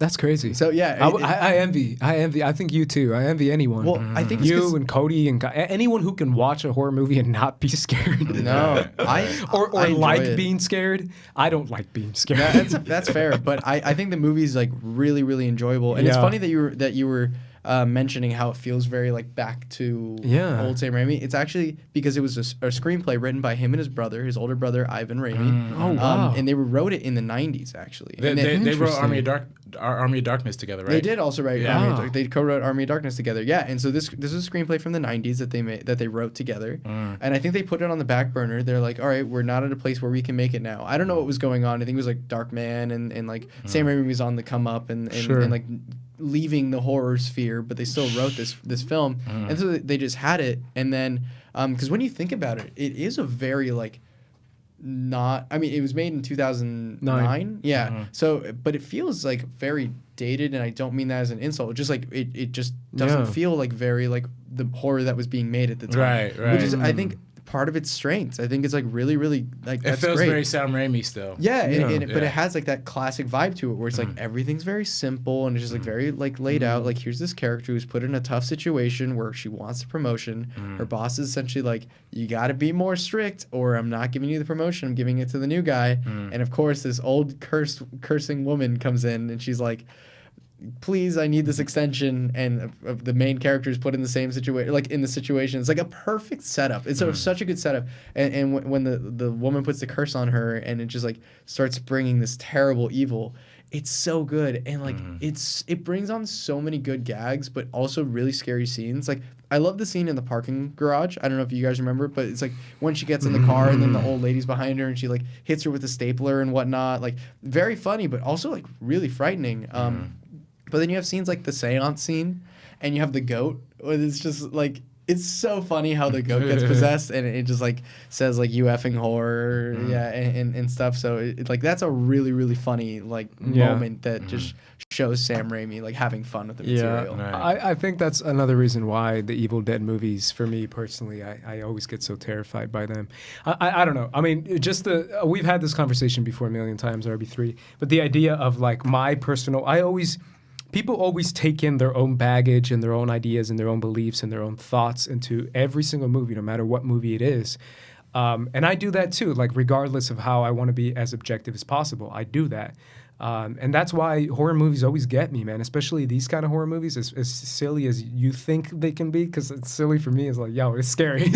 No, but that's fair. Like, I'm just saying it like just because different but reasons. I guess what I'm trying to say is like, when it comes to anything supernatural, when it comes to anything demonic, those are the kind of movies that shake me to my core, because I believe in the supernatural. No, that's fair. So every time I go into that, I'm like, werewolves, nah, vampires, I love them.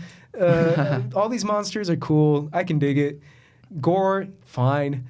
Demons, you can do gore. I can do gore. Demons, nah.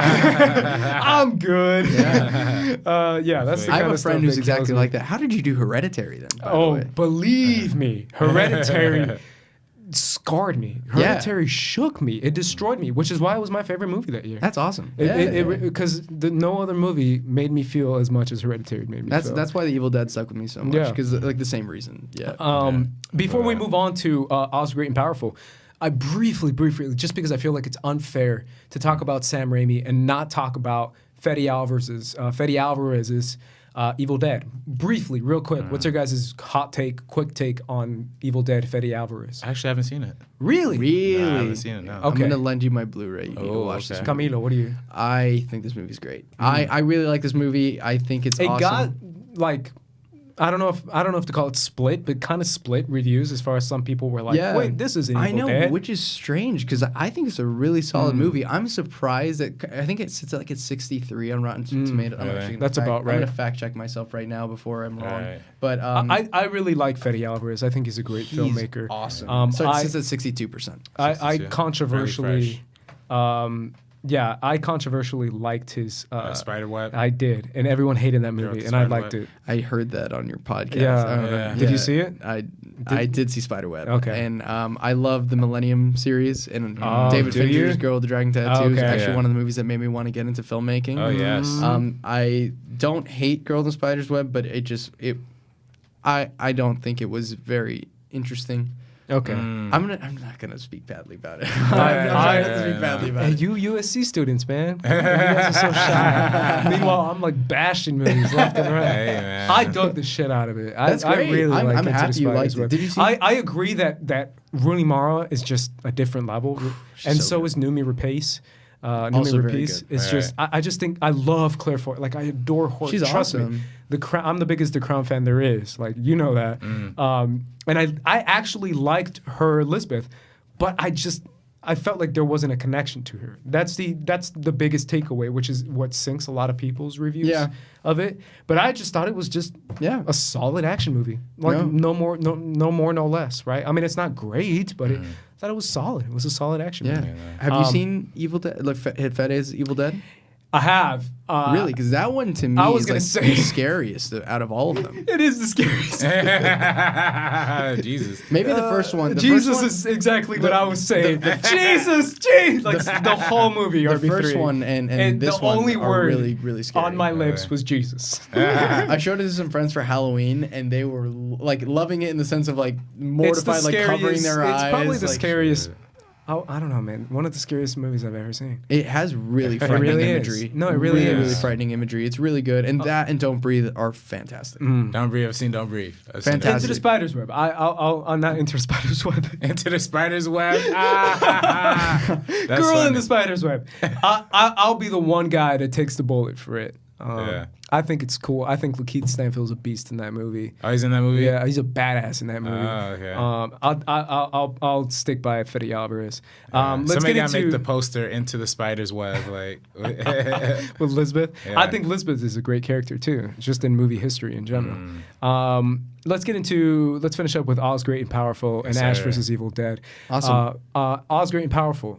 RB3. I saw this one in theaters back in 2013. This movie this got bashed. This came out during the wave of like the Disney making live action versions of Yeah. everything. Alice in Wonderland, of course. I mean, it felt very James Alice Franco, in Wonderland, like from the promotional material. Rachel Wise is in it, right? Rachel Wise is in it, yeah. Oh my God, she is. I love Rachel Wise. Yeah. I love her too. She's not that. I mean, there's.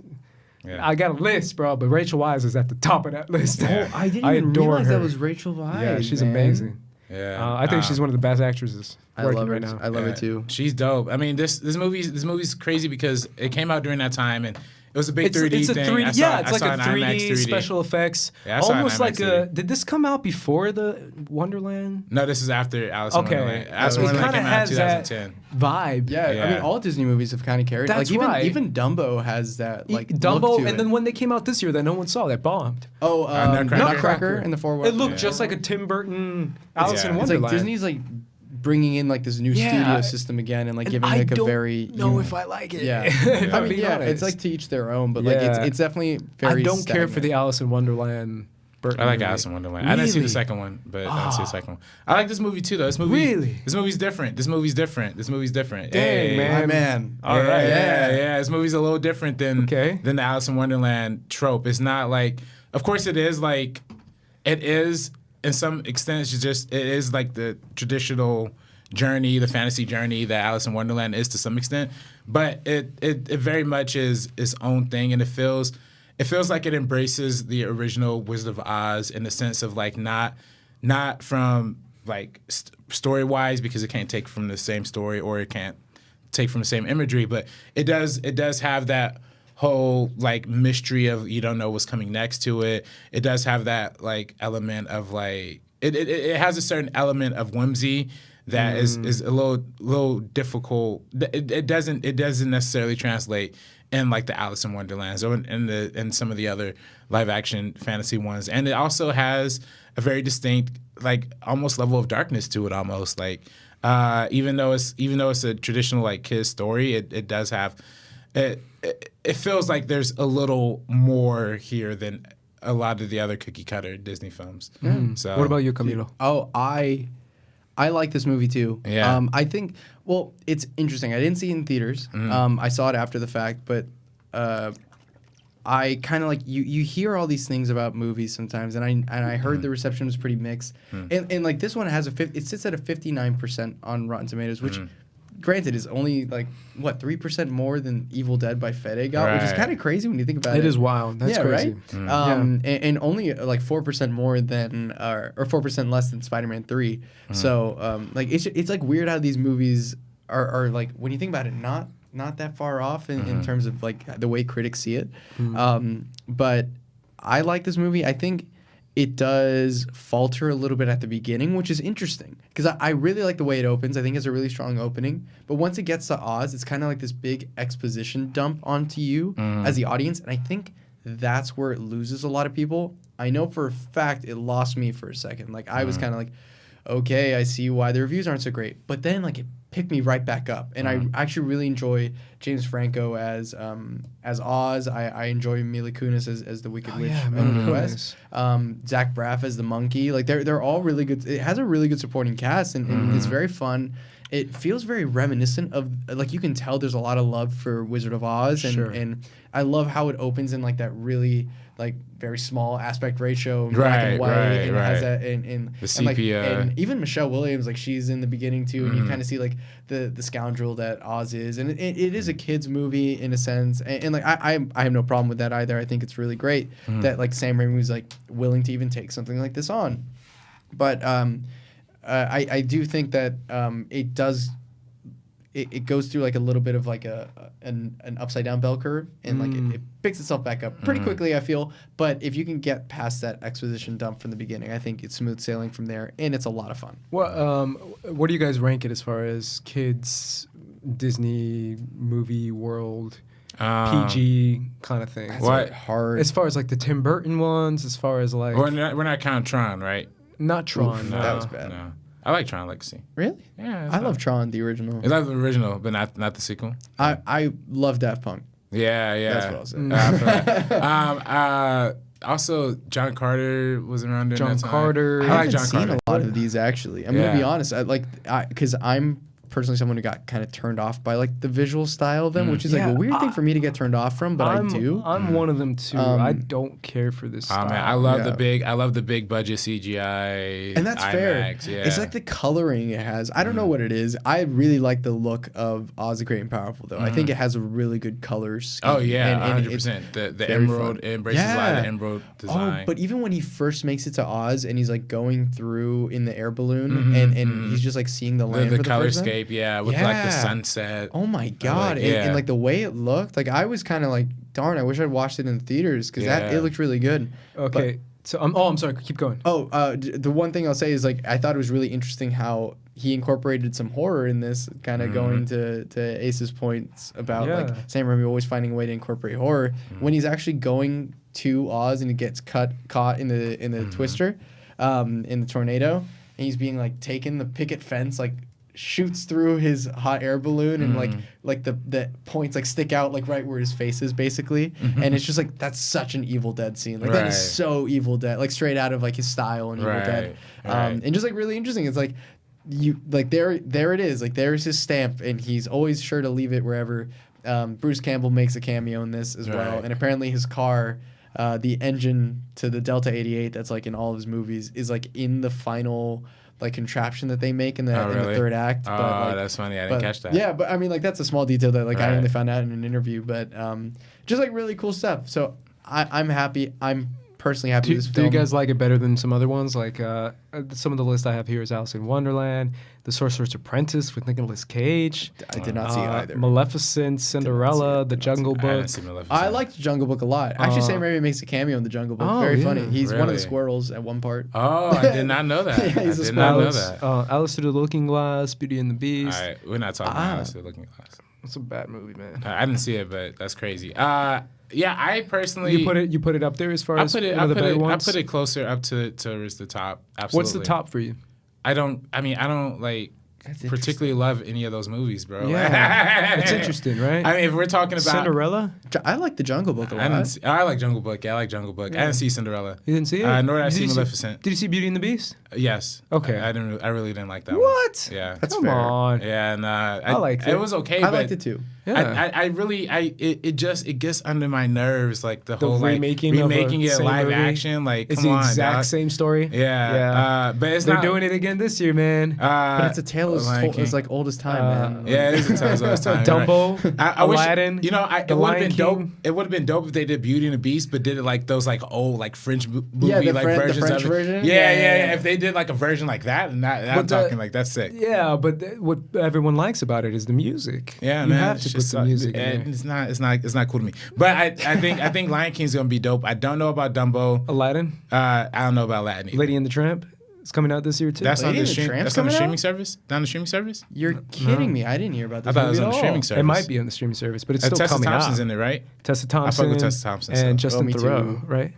Justin Yeah. Theroux's in it. Justin Theroux and Tessa shit, Thompson. Leftovers. Yeah. Hey. Yeah.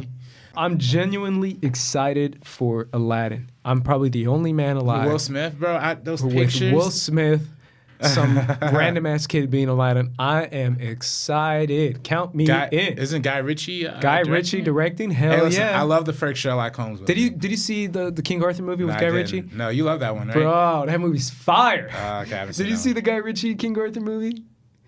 You didn't see I it? did not see it. Oh, okay. I was gonna say, did you like it? But you haven't seen it. No, I did not. I did not. I was not gonna be. I'm gonna be honest. I did not like the look of the trailers. trailers. I think yeah, the trailer yeah. played way one too many Well, times. I mean, it made no movie. I mean, it made no money. I'm sorry. Trust me. No How one many saw that times they movie. gonna try this King Arthur thing, man? Didn't they? They do just the, made it with the Jamie kid. Foxx. No. That's Robin Hood. Yeah. The Kid and the King. The kid who would be king. The King who would be king. Oh, that, They just made it. It Isn't that came out like Nickelodeon 2 movie? weeks ago. That Nickelodeon? No, it's in theaters. It's in theaters. Yeah. Yeah. What? It just was came actually out doing 2 weeks ago. Decent at the box office. Oh too. shit! What the? Yeah. It's a whole movie. It's made by Joe Cornish, the director of Attack the Block. Have you seen Attack the Block? What? He made a kids movie. He made a kids movie. Yep. It's a PG kids Oh movie. man, I didn't know he made that. Yeah. You just like cashing a check. or- Apparently, it's decent. Apparently, it's not a bad kids movie. Yeah. Apparently, it's Yeah, good. I'm hating. Yeah. Yeah, I'm hating. Oh yeah, you are hating, I bro. gotta do that. I gotta Don't check hate it on out. Aladdin, Did you bro. see Oz the Great and Powerful? Have I you seen did, yeah. I mean, I'm just not a fan of like. I'm not the biggest fan of whimsical. I guess That's is where- fair. is I'm not a fan of Joy. There's a difference between joy and whimsical. Like whimsy is not. Whimsy is like more like over the top. Like I don't know how to explain it. Yeah. There's a difference though. Magic. You don't like magic. Ace. Yeah. You don't like magic. The Disney magic. Let's finish up with Ash vs. Evil Dead, the TV series, the Star series. I haven't seen any. of it. RB3 is the biggest fan of this show. Am I really? Oh, man. No, I'm not. He does not stop honestly. talking about it. Yeah, I've never. I just kind of, not talked about I've it. seen a little bit of it. I mainly want to hear from you, Camilo, Yeah. because you've seen all of it. I actually have Most of not it? seen the third season Okay. all the way through. I Okay. haven't finished the third season, but I do want to watch it. My What is Stars your- account expired. So yeah, I what's your couldn't overall finish it. take on this show? I really like this show. Actually, I was someone who really wanted to watch it. And I mean, I was super excited because I remember like seeing the advertisement for it. yeah, those ads were all over. Yeah, the and place. I was just like so excited. I was like, they're bringing Yeah. the Evil Dead back. Like Yeah. that's awesome. I was really excited for it, but unfortunately, like I didn't really watch TV like in college. Like it was my freshman year of college when it was like coming out, and so it took me forever to finally see it. But they actually it's on Netflix, right? well, I think Now, right? Yeah, it is now, which is actually how I saw it. I think great. I don't know if it's only the first season in America. I know the first 2 seasons were in Colombia when I was there. Like, Oh, wow. like 2 winters ago, Damn, and so bro, you I really was are able to like Colombian. I was like able to binge it. You were in Pereira? Yeah, I was in Pereira Okay. there. Yeah, and so It's weird, right? Because I saw Dragon Ball Z in Colombia. For real, I did. wait, Dragon Ball On Z or Netflix? Evolution? No, Dragon Ball Z when I was a kid. I'm Oh, not saying yeah, now.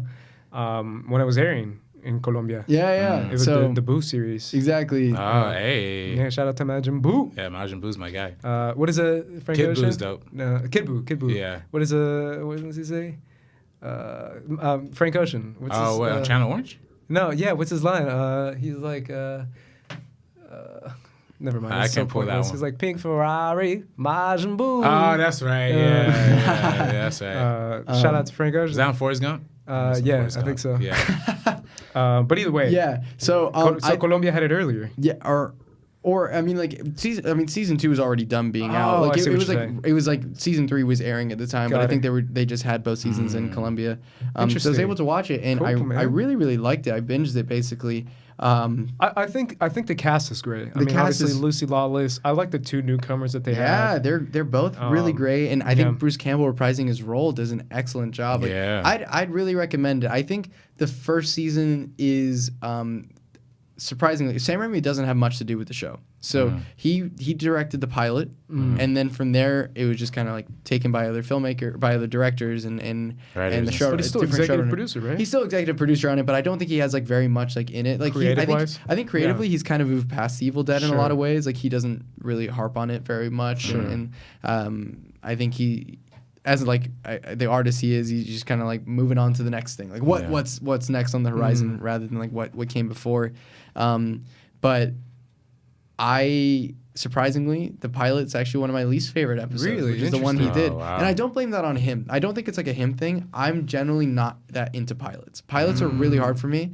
Like I'd be the worst TV exec because I think I'd cancel every show that would be put on my desk. Because like pilots, you have to establish the characters. You have to kind of set the plot in motion. Yeah. And I think establishing TV characters is so incredibly difficult. Like that's so hard because you have to establish like people that you're gonna follow for an entire season and follow Yeah, and set up these plots. It makes me think, like, what are some of your favorite pilots of all time? I really like the Breaking Bad pilot, for example. Yes. But, Great but pilot, interesting yeah. enough, I actually watched the Breaking Bad pilot and I liked it, but I actually stopped watching the show right after the pilot, and I was like, I don't think I need to watch this right now. And then a year later, I went back to it, and I like started from episode 2, and I remember the pilot so clear in my head. I just like went through, but the Lost pilot's also phenomenal. I that's really a like great the pilot pilot, too, pilot for JJ. Lost. Yeah, he's great. There's so many good pilots, man. Yeah, no, Yeah. pilots are great. Legion. There's an art Legion to was pilots, an interesting man. pilot. Yeah. Legion's an interesting pilot. Yeah, interesting to say the least. Yeah. But definitely Ash vs. Evil Dead, I think is really fun, and the first season is